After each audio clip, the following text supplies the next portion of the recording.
Goal setting and achievement, the topic for today. And notice when that voice in your head is saying, oh, no, not now, or oh, you can't do that. And then notice the feeling associated with that, because there's always a feeling. It'll always be in the pit of your stomach. And then the reasons will start coming why you shouldn't do it, and you'll go get distracted. That's the time to move towards it, not away from it. Right. And you break the cycle.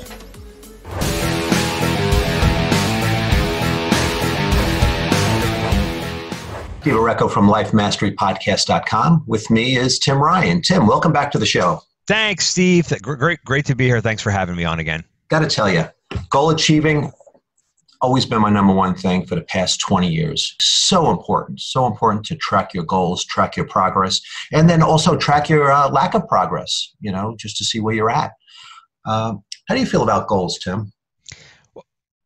The longer you live your life, the longer you're in business, the longer you do anything, you start to find that if you don't have a preset goal, you just kind of are existing. I don't know that everybody is really content or happy just existing. And I actually now find myself enjoying the pursuit of a goal. Not necessarily even that reaching the goal is the ultimate. It's that the pursuit is so much fun. Yeah. And you work your way towards it. And even when you finally hit that goal, by the time you hit that goal, you're just going to set another one. Yeah. Maybe completely different, but without them, I have found my life is short. There's something missing without specific goals. Well, in our first point, how we have to set goals that motivate us, do you feel that our mastermind group has been doing that?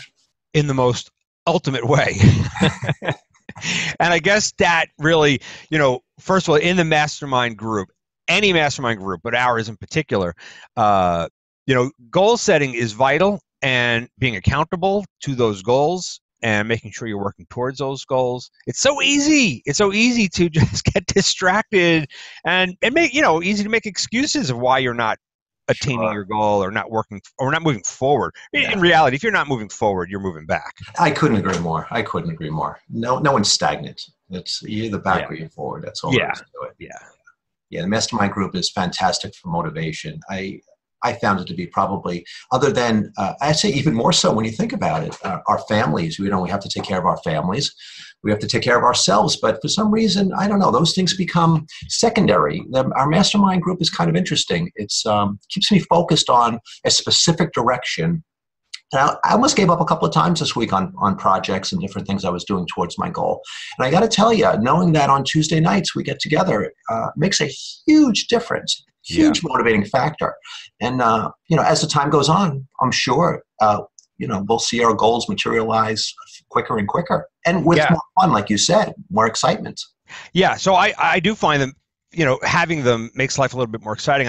But I will, first of all, I just want to completely agree with you in that, listen, my wife is wonderful. And she helps me work towards my goals. But in the best possible way, I hope it sounds right. When your wife says, did you do this or did you do that? Sometimes your gut reaction is she's nagging you.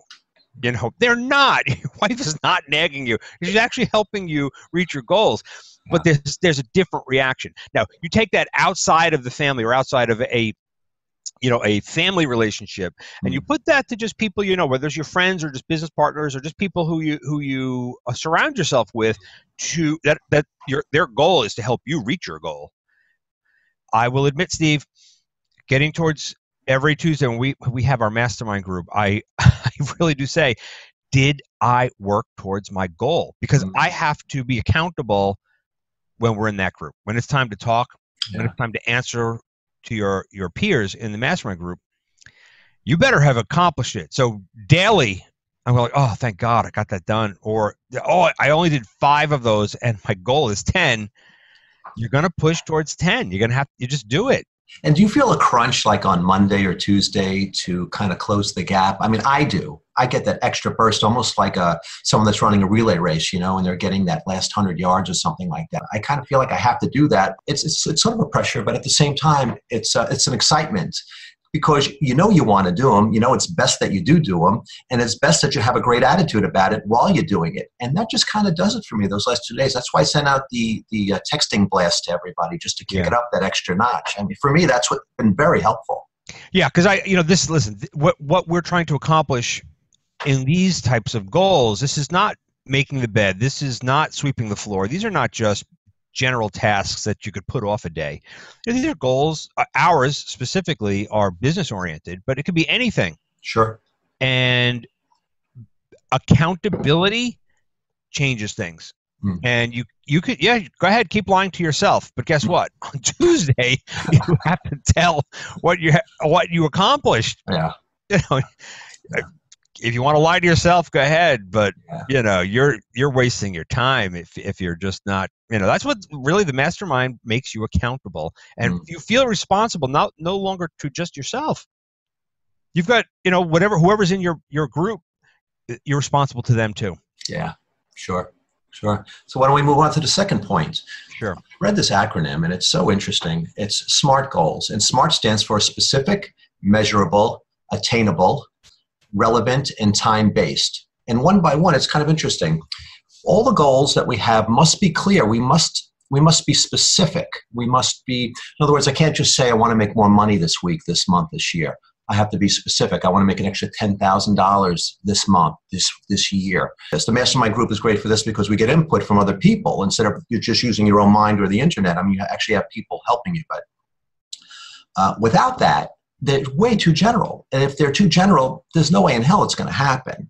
So I know you write down your tasks and your goals, and we all have mixed feelings about what happens with it because sometimes they stay on too much longer than they should. Yeah. But for me, it's a reminder that hey, it's time to do this because I don't like to see things repeating over time, especially when I know they're important. So if I wrote them down, I know they're important.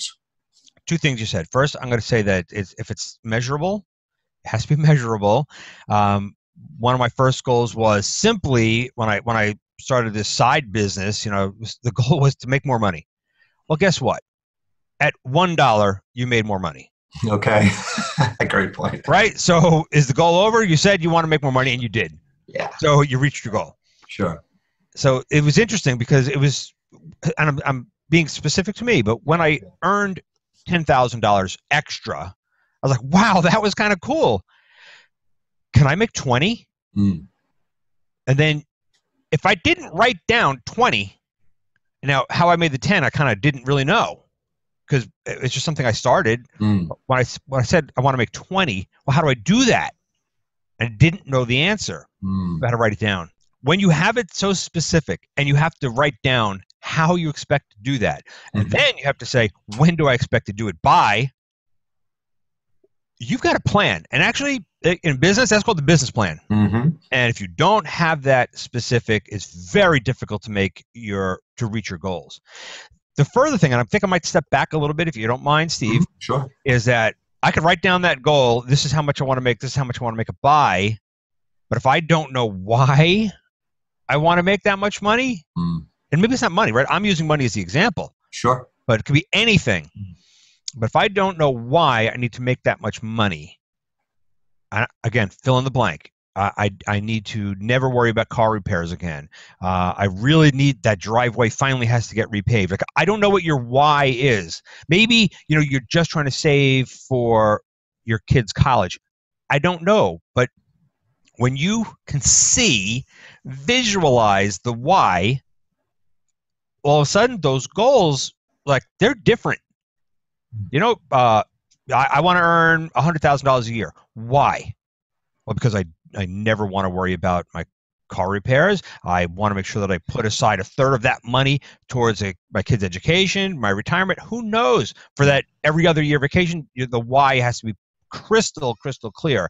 But then, and Steve, like you're saying, I have it very specifically documented.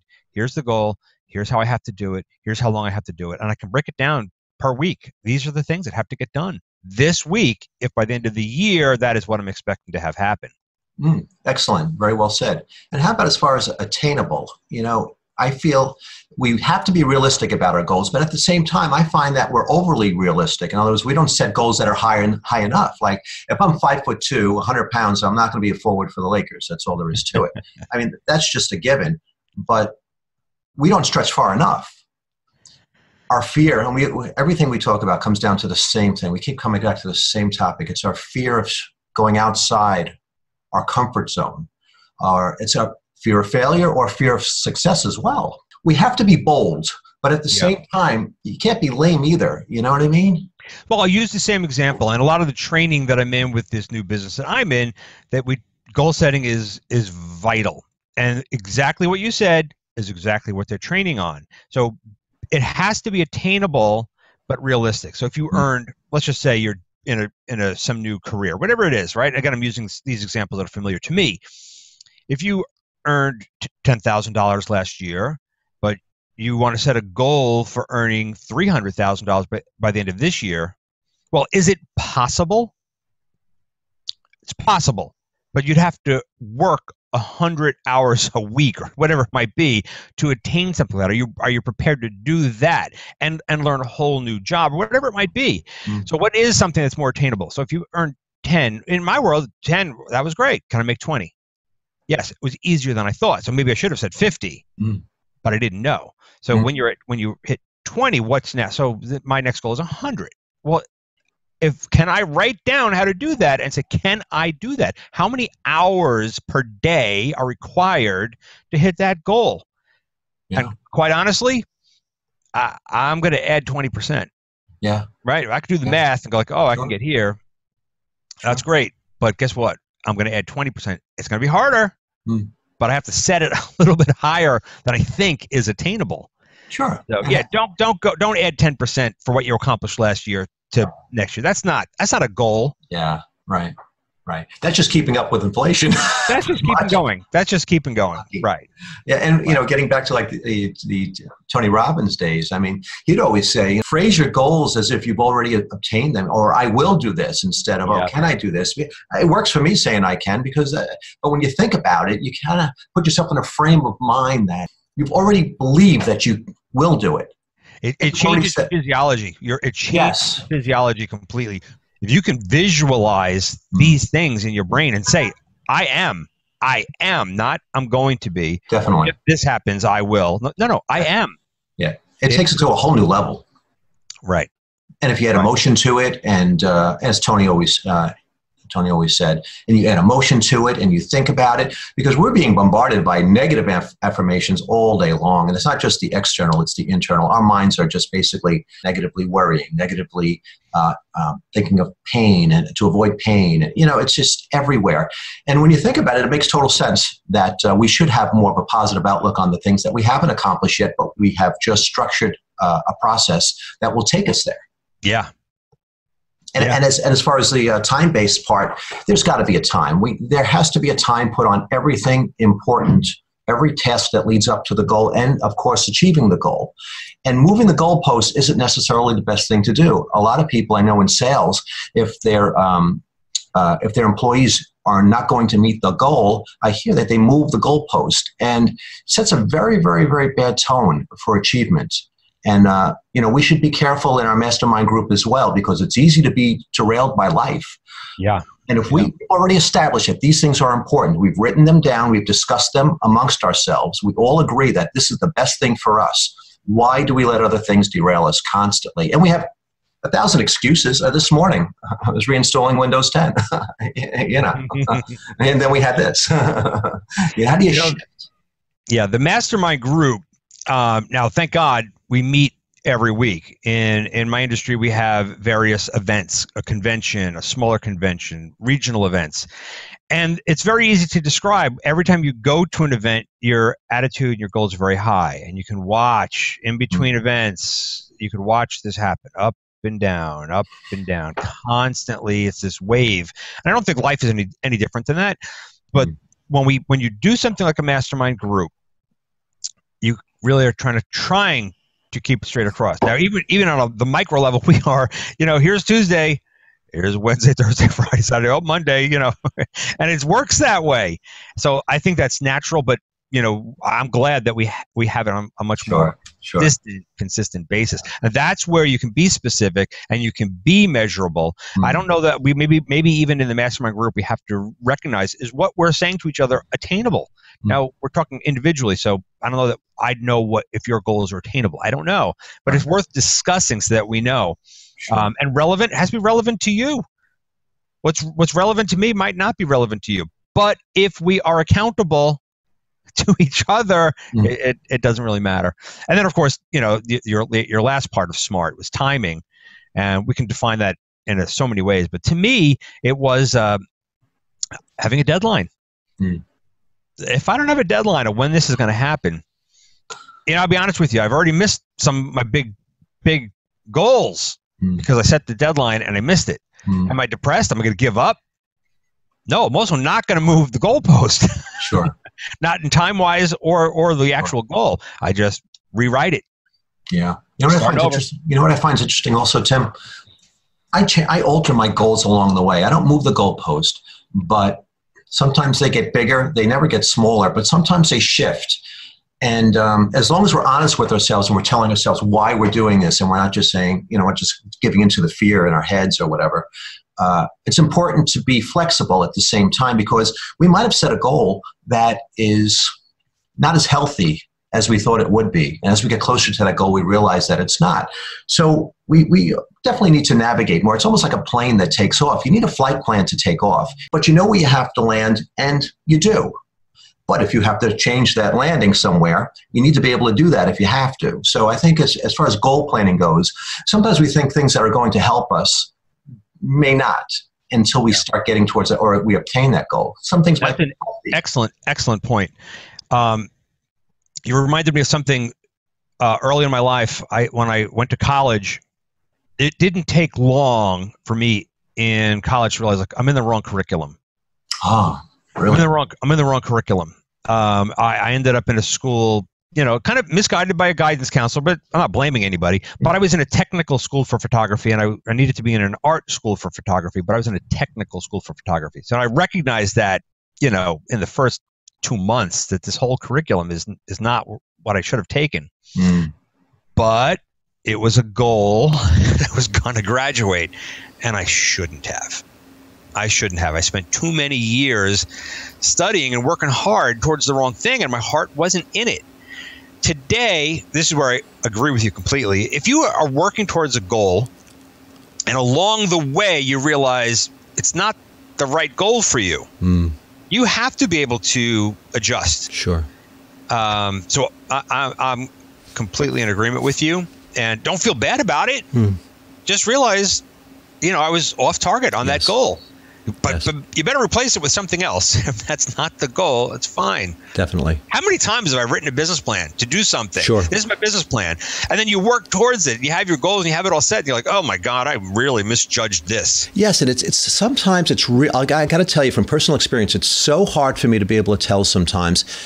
Now I can do better with this, distinguishing between the two. But what the motivating factor is it I'm trying to talk myself out of doing something that scares me? Or is it not quite right for me, as right as I thought it might have been? Hard to tell sometimes. We really are very good at fooling ourselves and tricking ourselves. So again, our mastermind group is great for that, because we call each other out constantly. Like when Greg got on the line last time and he opened up with his thing, and right away, he was selling himself on why he had to shift over his goal. And I didn't say anything. The first thing I said was, how do you guys feel about that? Because I knew exactly what everybody was thinking, and and within 5 minutes, he was back on board. I mean, what a huge shift. I mean, but if you're, it's funny, Steve, because you're right. And if you remember the conversation, he had his logic laid out. Very logical. Why this is what was supposed to happen and why. Now, we're not in his business. True. But we could see, we could read through it. You could read the bullshit. he really was trying to delay what we had said the week before. This is what you should be doing to reach your goal. And he came up with a reason why he should delay it. Yeah. All I heard was fear. I just heard fear. Right. And I was fascinated because it didn't take long. And I think it was Dan who had said something very specific to him where he went, Yep. And he realized, oh my God, you're right. You're right. It's that pattern, right, Tim? It's a pattern that we have. We all have these patterns. The thermostat gets to a certain point and boom, the air conditioning kicks in and just pops it right back down again. That it's the ceiling is just, we have this false ceiling that we seem to believe is real, and it holds us back. It keeps us contained. Yeah. Well, and this refers back actually to one of our other conversations, is about the importance of writing things down. It's vital. If you have to take your goal and you have to write it down. If you were to see my office, my desk space here, you'd see various goals, posted. I don't want to forget what the goal is. One of my notes over there not only has the top goal, the year-long goal, but it says the numbers that it takes to accomplish that. It says how many different things in each different category I have to do to reach there. And I love going with my little check marks. So like, all right, one closer. But if you don't have it written down, and there's science behind writing things down. There's science behind it. It's vital. It's vital for your goals to reach them, to have it written down. And I got to tell you, I have a specific structure that I use, and I've used for almost 20 years. I use Microsoft OneNote, great program, and it allows you to set different chapters and pages, like you're writing a book in a sense. But I write down my 3 or 4 or 5 major goals for each of the major areas of my life. So I have health, personal, financial, family, that kind of thing. So usually 4 or 5 main categories. And I'll write down 3, 4, 5 goals for each thing, and I'll write down a plan towards its attainment. And I got to tell you, if we do not look at them at least weekly, just the fact that I wrote them down is going to make a huge difference. However, looking at them and reading them weekly, if not daily, but weekly, huge difference in whether they're going to get complete or not. Huge difference. Because I'll tell you, I've gone months, six months sometimes. You get involved and stuff. And I got to tell you, huge difference. Another thing, that's why this mastermind group is so great. You got to, because we write down our tasks for each week. And, I keep going over mine. And like I said, I try to start the week out strong. So right after Tuesday, I try to do something right away instead of falling into my life. But, usually Monday and Tuesday is my crunch time because, I want to make sure that I complete everything. And I got to tell you, I like to do more than what's on my list. Or if I can't do one thing, I like to add 2 more things. I had never thought of writing them down in OneNote. And I do use OneNote for lots of other things. Love it.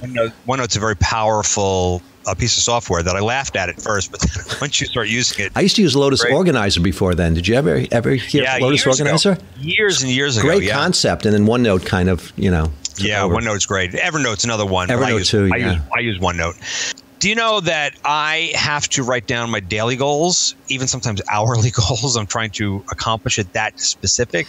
I am not organized. I am quite the opposite. I am disorganized. When I set those goals so specific, and I could say, this is what I have to do to accomplish them, saying it did nothing.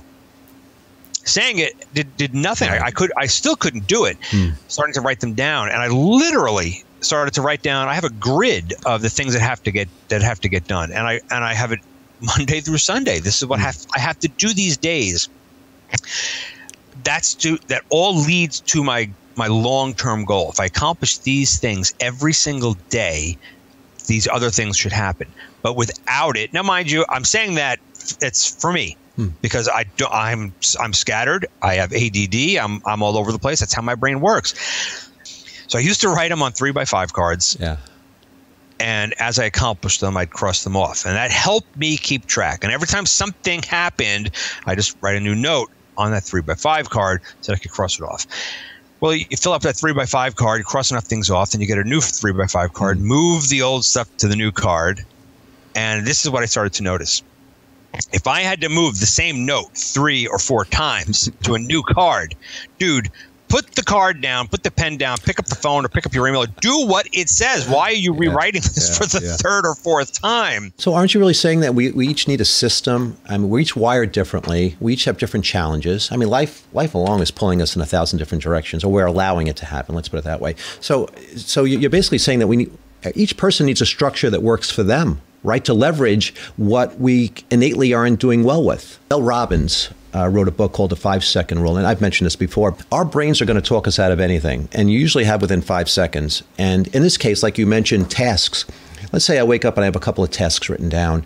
I look at them. The first thing, you're going to have a feeling about it. Instantly. In the pit of your stomach, you'll know whether you want to do it or not. Your brain will talk you out of it within 5 seconds. You literally have 5 seconds to say yes to something that you know you should do, but are being told by your physiology, stay away. Yeah. Huge. I could be driving by a gas station. You're almost on empty. Oh, there's a gas station. Oh man, I don't feel like doing that now. I heard this phrase that I thought this phrase was just fantastic. Somebody says, "I'm a procrastinator, but I'm going pro." Oh, that's great. I never heard that. Procrastinator. And I really laughed, but I will give you, listen, anybody who is a procrastinator, my wife says to me, this is last week, we have our normal routine doctor visit next week. And the doctor says, listen, I need you to do a blood test before you come in. Again, just normal routine, probably takes 5 minutes to get the blood drawn. And my wife goes online, makes an appointment, blah, blah, blah. And she says, did you make your appointment? Did you make your appointment? Did you make your appointment? And I was like, yeah, I'll make the appointment. Now, mind you, I never wrote it down. So it never became one of those things that I said, oh, because if I'd seen it written down, I'd have just done it. That's a great point. 2 minutes to make the call or just go online. It was online. It was how easy it was. Yeah. And this is where you pay for it. When you don't do it, when you don't do some of the smallest tasks, she went in and out of that facility. The whole thing took 10 minutes. Walked in, signed in, called her in, gave her blood and left. Me, I procrastinated enough that I could not get an early morning appointment. So I had to be a walk-in, which is allowed. Sure, but anything can happen. 45 minutes. Oh, dude, I know. I hate that. I could have been in and out. I am totally on board with you with that because I leverage my memory because I don't have the best memory, let's put it that way. And I leverage it with writing things down. But, like you just said, well, what happens if you don't write it down? It's like it doesn't exist. And, in here, it just doesn't exist then. So that's the problem when we rely too much on writing things down. And we have to realize that also that, we're trying to leverage our memory and remind ourselves what's important, what isn't. But at the same time, we have to use our brain for storage also. We can't totally rely on writing things down because that's what happens to me. If it's not written down, it doesn't exist and I miss things. So I'll set alarms throughout the day on my phone to remind me to do different things. Things I do every day or things, even the night before I'll set the alarms. We got this thing with Tim, 10 o'clock, alarm goes off. Because what will happen is I could remind myself that I have to do something in 10 minutes. And I'll get lost on something else and totally forget about it. I mean, 100%. Totally, because I'm multitasking all the time. So you brought up a great point, and that's so me too. And it's probably everybody to some degree. But yeah, we should be very careful about how we leverage our minds with writing things down and stuff and not totally rely on any one system. Yeah. It's funny because I do, and thank you for reminding me of that. I've recently been setting alarms on the phone. Oh, you've been doing that? It can mean anything for me to go start dinner if that's what today's task is. It could be go do this and that because we're going there. It could be anything. But at 5:15, that alarm goes off. At p.m., the alarm goes off. I go like, oh, is there a task today that is for tonight? Yeah. And every single day. And I'm glad because it's nothing more than a reminder because half the time she'll walk in the door like, oh my God, she's home already? Yeah. Because I'm working. I'm busy, so really those alarms, it might seem so simple and trivial, but you know what? When that thing starts to chime, you know why. Yes. Now let's just follow where that would probably go. I mean, we're looking at it, in this case, once.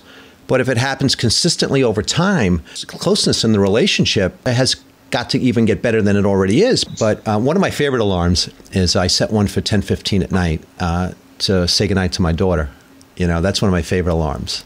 Isn't it interesting how just having a dialogue, and you mentioned this earlier, Tim, how just having a dialogue with one or two or three people, not just in your own head, or not just, surfing Google or YouTube, which is extremely, effective at moving ourselves forward or back, but just having other people, a sounding board from another people that know you, huge difference. And then making those small incremental differences, just like you said, setting an alarm before Leanne comes home. I mean, that is huge over time. I mean, it's a cause set in motion. It's quantifiable. It's going to keep compounding and compounding. And help also offset the times that things go wrong in the emotional bank account. We need more deposits. So we make those deposits every day. When we take a hit in our relationship or in business, we have goodwill built up. Every time Leanne and I leave church, there's this area in the back of the church as you're walking into the parking lot that I said, this is such a nice little, almost like little park area, but there's nothing there. There's no benches. There's no tables. It's just kind of an open area. It's like, oh my God, wouldn't it be wonderful if after church or before church, people could feel comfortable and just sit down and congregate in this outdoor park-like environment. And I said to myself, I actually did share that with my wife and some of our friends who go to the same church. And they're like, yeah, well, that is kind of cool. But in my head, I'm going, I bet you that costs, I don't know, $40,000, $50,000, $60,000 to do something like that. I really have no idea. However, not my goal, but my long-term goal, which is abundance, right? To have abundance so that I can do, you know what? I would build that if our congregation wanted it, but I'd need abundance first. And in order to go past your goal, to reach a level of abundance, you have to see it. You have to see it. It has to be so clear. They laugh at me, but I sat down on the bench that I had in my head. They're like, what the heck are you doing? That's great. I'm sitting on the bench. Great. That's going to be here someday. That's so great. So I hope that makes sense, that Totally. you're writing it down and your why has to be so clear that you can see it, you can taste it, you can feel it. And then the journey towards that goal becomes fun. Yeah. I even made a vision board, and because I always thought it was bullshit, to tell you the truth. 1987, before I moved into my house, a friend of mine had knitted me a picture, in a frame, and it had a picture of a house with a car in the driveway that I wanted. And, these are just dreams that I had. And she put all this together in a picture. It was kind of interesting. I never gave it any thought. And I had it hung up on my bedroom.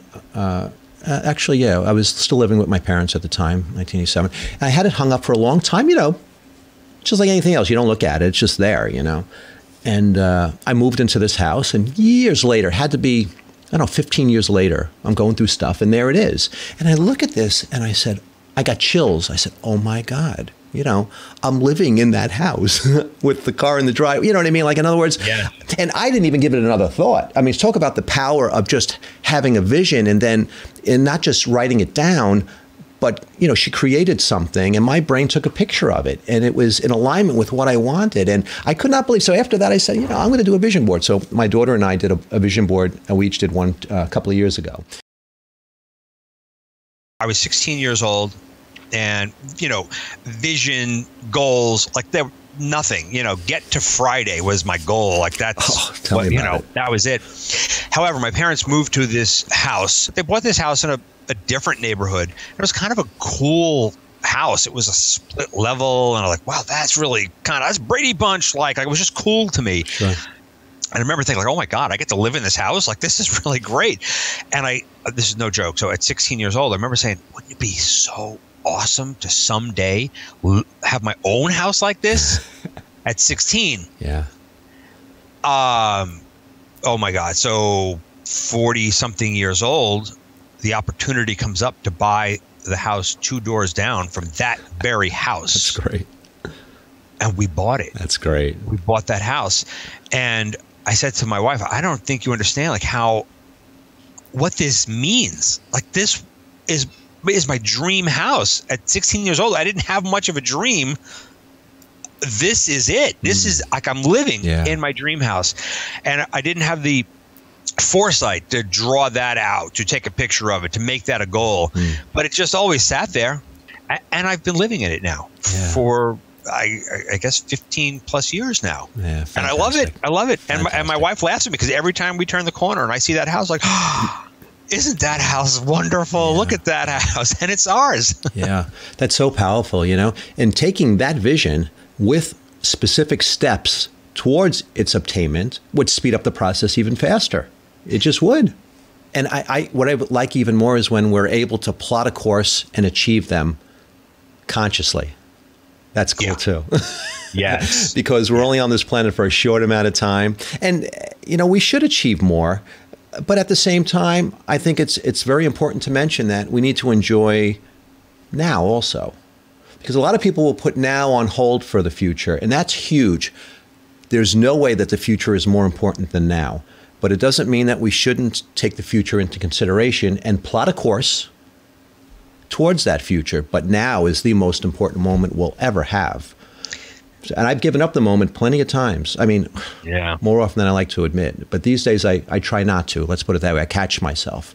So you trigger so many great thoughts, what you're bringing up, Steve, and I'll just give you another example of exactly what you're saying. So you'll understand this. So how many years, decades, did I work weekends?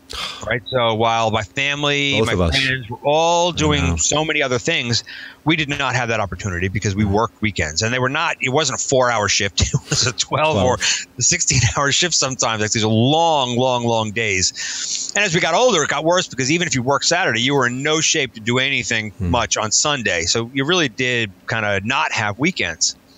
So when I decided to switch my careers and I had weekends available, my business right now is very front loaded. You have to do a lot of the work today to reap the rewards later. Like that's what that is. And I am fully aware of how that works, which is why I have the goal set.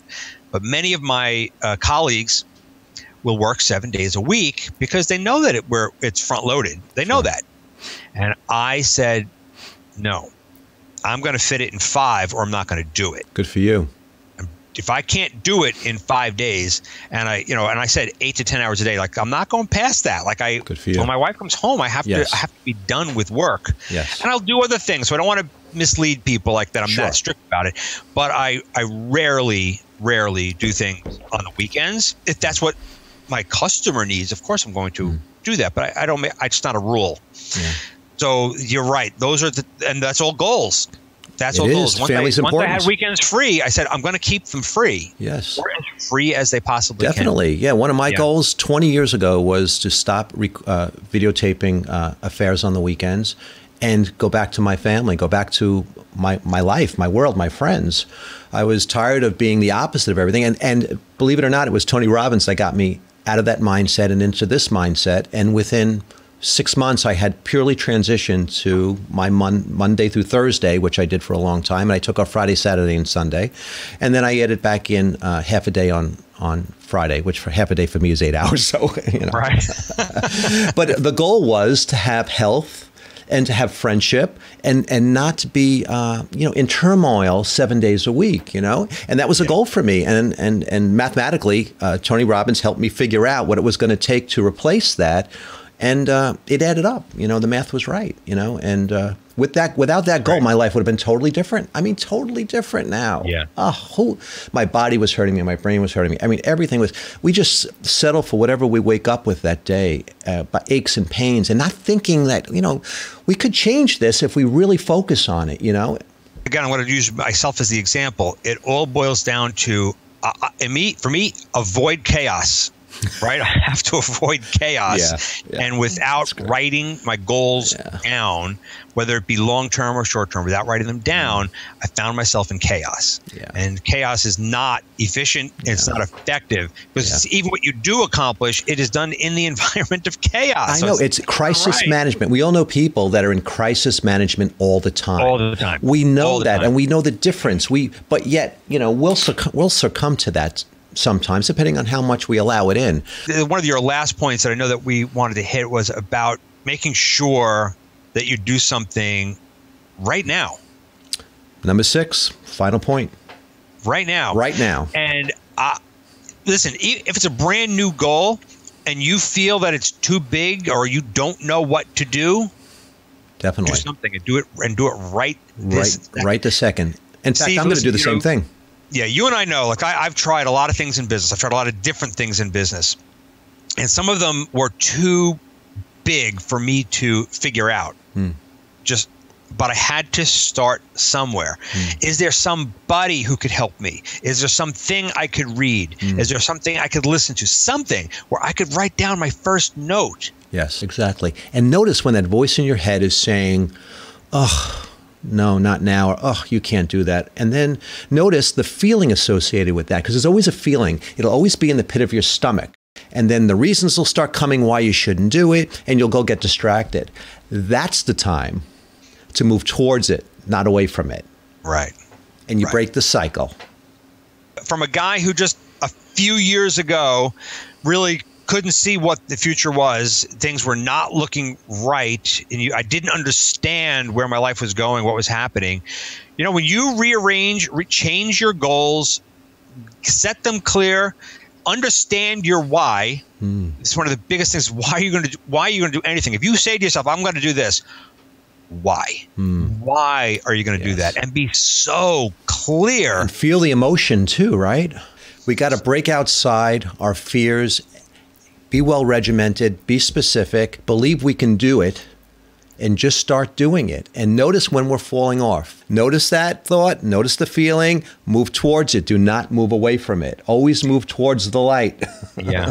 And then get your butt in one of Steve's mastermind groups. What I'm going to tell you next is get into a mastermind where you're accountable to somebody. If you're self-accountable, good for you. But I think you're the minority. Yeah. The people who can completely do it on their own, I think they're the minority, and I admire you. But if you're more like me, or perhaps Steve, you need some accountability, and people will help you. Sure. Especially if you're willing to help them, Definitely. They will help you. It's our nature. Yeah. Yeah. Yeah. And it's interesting. We each have a responsibility for the other members in our group. So if we don't show up, or we're late, or we're distracted in some way, we're letting them down. Yeah, one of my alarms is Tuesday before Mastermind. I said too. Clear everything. Yeah. You read your notes, and you know what your time is, and then you have to be prepared to give your time to everybody else. Yeah, and one of my goals is doing this with you. Right. Building my YouTube channel. This has been another good one. So let's just recap real quick. Write your goals down. Take action. Be specific. Know your why. Read them every day. Get in a mastermind group, and 1,000 other things, but that'll get you started. Just get started. Just get started, man. What do you think, Tim? Great time. I'm with you 100%. I enjoy this time that we have together discussing these topics. I hope that I do contribute, but I will tell you that I learned so much just talking with you about it. Thank you. And everybody, please remember to subscribe, hit the like button, and Tim, high five.